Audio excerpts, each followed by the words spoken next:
Hello बच्चों, मैं पिंकी कुमारी आप लोगों के लिए लेके आई हूँ सौरमंडल का तीसरा भाग। सौरमंडल का जो 2 भाग मैंने डाला था उस पर मैंने रियलाइज़ किया कि बोर्ड पे क्लियर दिख नहीं रहा था, तो बच्चों की मांग है कि मैं उसे पेज पे लिख के समझाऊँ।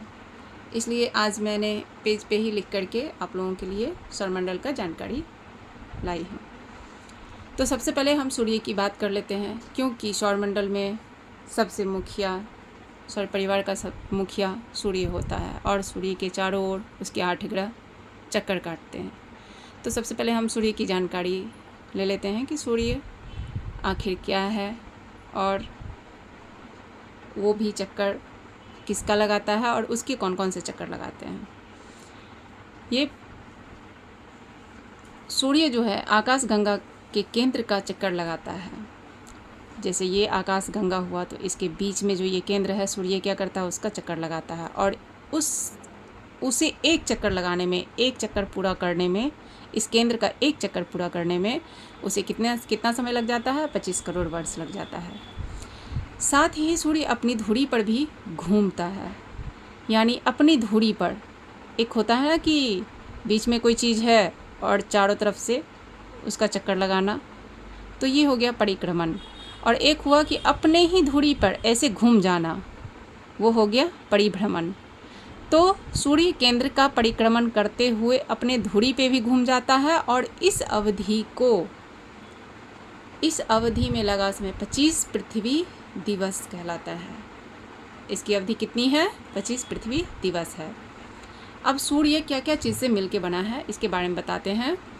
रासायनिक रूप में सूर्य में सबसे अधिक हाइड्रोजन 71%, हीलियम 26.5% मौजूद रहता है। इसके अलावे सूर्य भारी तत्वों से मिलकर बना हुआ है। सूर्य का निर्माण आज से लगभग 4.5 अरब साल पहले हुआ है।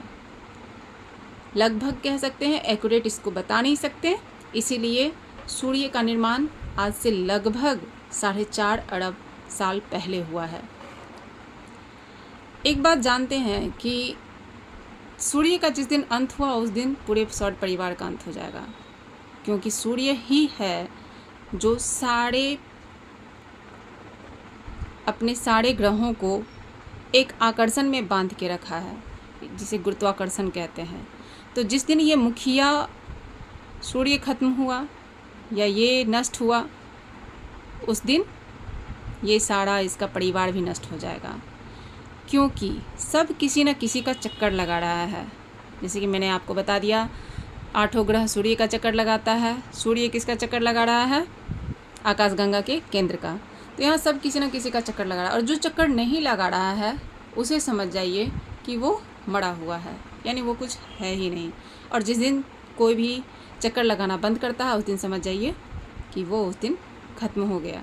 जिस दिन सूर्य खत्म हुआ या चक्कर लगाना बंद किया उस दिन समझ जाइए कि उसका सौर परिवार खत्म हो गया। तब आगे हम बताते हैं कि सूर्य के परिवार में कौन कौन आता है। सूर्य के 8 ग्रह हैं, साथ ही उपग्रह तथा कुछ उल्कापिंड एवं खगोलीय पिंड मिलकर सौर परिवार का निर्माण करते हैं। और इन सबों का मुखिया कौन है? सूर्य है। जैसे कि एक परिवार का कोई मुखिया होता है ना, जो पूरे परिवार को चलाता है, वैसे ही यहाँ सौरमंडल का मुखिया कौन है? सौर परिवार का मुखिया कौन है? तो सूर्य है। अब हम सूर्य के 8 ग्रह के बारे में आपको जानकारी दें, उससे पहले मैं बताना चाहती हूँ कि कक्षा क्या है, गुरुत्वाकर्षण क्या है, परिक्रमण क्या है और परिभ्रमण क्या है। तो कक्षा के बारे में हम बता सकते हैं कि जब कोई खगोलीय पिंड किसी अन्य पिंड का चक्कर लगाता है तो वह एक निश्चित मार्ग का अनुसरण करता है, इस मार्ग को ही कक्षा कहते हैं। मान के चलिए कि सूर्य का पृथ्वी चक्कर लगाता है, तो एक उसका निश्चित रास्ता बना हुआ है, इसी निश्चित रास्ते को कक्षा कहते हैं। वो अपने इस रास्ते से न इधर भटकता न उधर भटकता है, यही पथ वो बार बार चक्कर लगा रहा है, इसी पथ पर वो बार बार चक्कर लगाए जा रहा है। तो ये जो पथ है ये जो रास्ता है उसी को हम क्या कहते हैं? कक्षा कहते हैं। अब है गुरुत्वाकर्षण। ब्रह्मांड में सभी पिंड एक दूसरे को अपनी ओर आकर्षित करते हैं। इस आकर्षण बल को गुरुत्वाकर्षण बल कहते हैं। अब देखिए गुरुत्वाकर्षण बल को हम कैसे समझा रहे हैं। मान के चलिए सूर्य, मैंने इधर फिगर बना लिया है आप लोगों के लिए, पेन से ही बनाया है, जल्दबाजी में समझाने के लिए सही रहेगा। अब अच्छा बना तो नहीं है, लेकिन फिर भी मान के चलिए ये सूर्य है, ठीक। सूर्य के चारों तरफ एक ही पथ, निश्चित पथ पर सभी ग्रह अपने अपने निश्चित पथ पर सूर्य के चक्कर लगा रहे हैं। और आश्चर्य की बात यह है कि कभी भी कोई भी ग्रह किसी दूसरे ग्रह के पथ पर नहीं जाता, ना थोड़ा सा भी इधर उधर नहीं भटकता, वो अपना एक निश्चित मार्ग पर ही हमेशा घूमता है।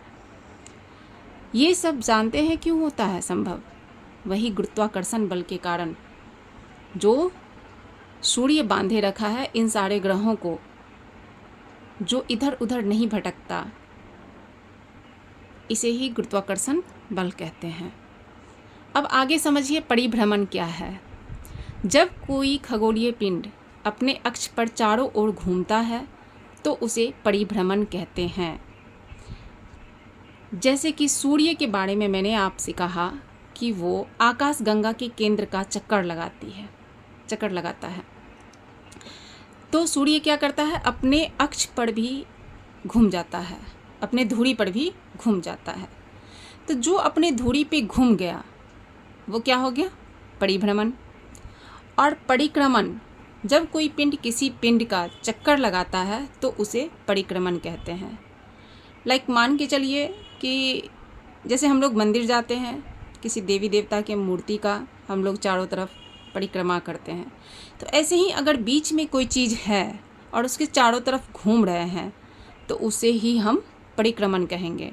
लेकिन अपने जगह पे बने हुए चारों तरफ घूम जाना, ये हो गया परिभ्रमण। तो दोनों के बीच ये अंतर आप लोग हमेशा याद रखें, परिक्रमण क्या है और परिभ्रमण क्या है। अब मैं आपको बता दूं कि सूर्य के 8 ग्रह कौन कौन से हैं और सूर्य से उनकी दूरी के हिसाब से लगातार वो कैसे आते हैं। तो सूर्य मुखिया है अपने सौर परिवार का, लेकिन बहुत बड़ा है।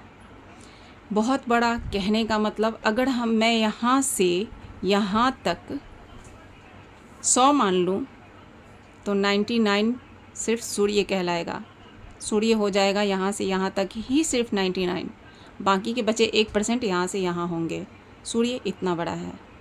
तो ये मैंने आपको समझाने के लिए बस ऐसे ही बोला, लेकिन सच्चाई यही है कि सूर्य बहुत बड़ा है और सूर्य का परिवार उससे कहीं छोटे जगह में ही सभी अपने अपने पथों पे परिक्रमण कर रहे हैं। सूर्य के सबसे नज़दीक का ग्रह बुध ग्रह है, उसके बाद शुक्र है, उसके बाद पृथ्वी है, फिर मंगल है, और फिर बीच में छोटे छोटे चट्टान जो कि सूर्य का स्वतंत्र रूप से परिक्रमा कर रहा है। इस पथ को एस्टेरॉयड बेल्ट कहते हैं।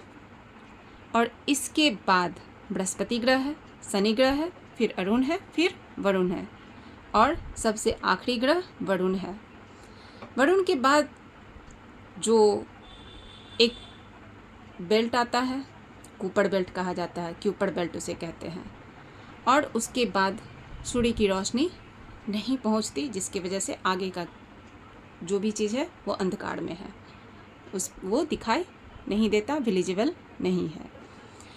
तो मैंने एक ट्रिक डाला था शॉर्ट्स में जो आपको ये बता दे, याद करने में आपको ज़्यादा आसानी होगी कि सूर्य से दूरी के हिसाब से ग्रहों को क्रमवार लगाएं। तो आप कैसे लगाएंगे? तो मैंने बताया था आप लोगों को, सूर्य के सबसे नज़दीक ग्रह बुध को याद रखना है। उसके बाद हमें सप्ताह के नाम को एक अल्टरनेट करके एक को छोड़ते हुए दूसरे को लेते हुए, ये अगर याद कर लेते हैं तो अच्छे से याद हो जाएगा। मैं आज फिर से रिपीट कर रही हूँ। सूर्य के सबसे नज़दीक बुध ग्रह है, ये याद रखिएगा। बुध के बाद आता है बृहस्पति, बृहस्पति को छोड़ देना है। फिर आता है शुक्र, शुक्र ग्रह है। फिर आता है शनि, शनि को छोड़ देना है। फिर आता है रवि, रवि यहाँ पृथ्वी को मान लेना है। फिर आता है सोम, सोम को छोड़ देना है। फिर आता है मंगल, यहाँ मंगल ग्रह है। फिर आता है बुध, बुध को छोड़ देना है। फिर आता है बृहस्पति, बृहस्पति ग्रह है। फिर आता है शुक्र, शुक्र को छोड़ देना है। फिर आता है शनि, शनि ग्रह है। उसके बाद लास्ट में अरुण और वरुण। ये आपको आसानी से इस ट्रिक से याद हो जाएगा।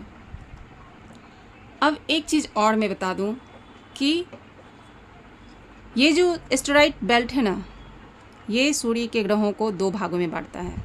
देख लीजिए, सूर्य के नज़दीक का ये बुध, शुक्र, पृथ्वी, मंगल, 4 इधर, बृहस्पति, शनि, अरुण, वरुण, 4 इधर, यानी दोनों को बराबर बराबर में बांट दिया है। कौन? ये एस्टेरॉइड बेल्ट।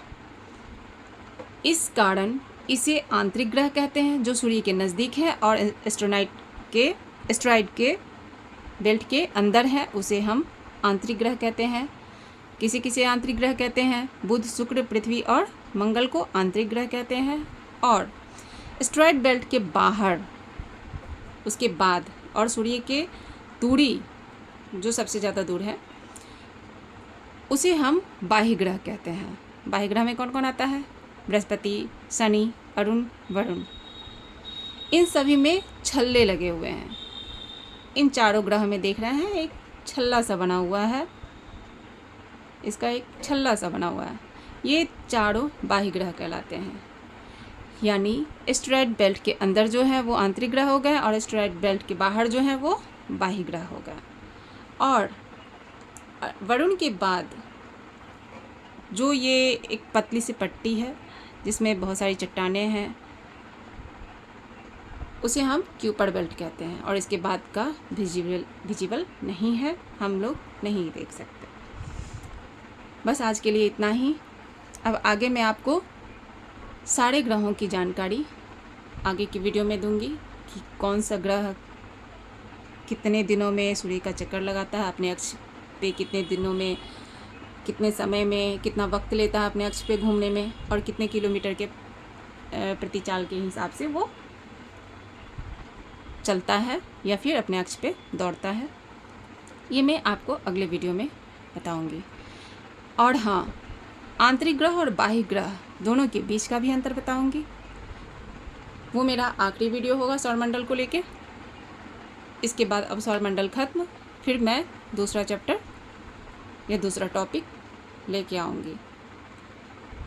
Thank you. अगर आप लोगों को मेरा पढ़ाया हुआ अच्छा लगे और समझ में आ रहा हो तो कृपया करके मेरे चैनल को सब्सक्राइब करें एवं मेरे वीडियोज़ को लाइक करें। Thank you.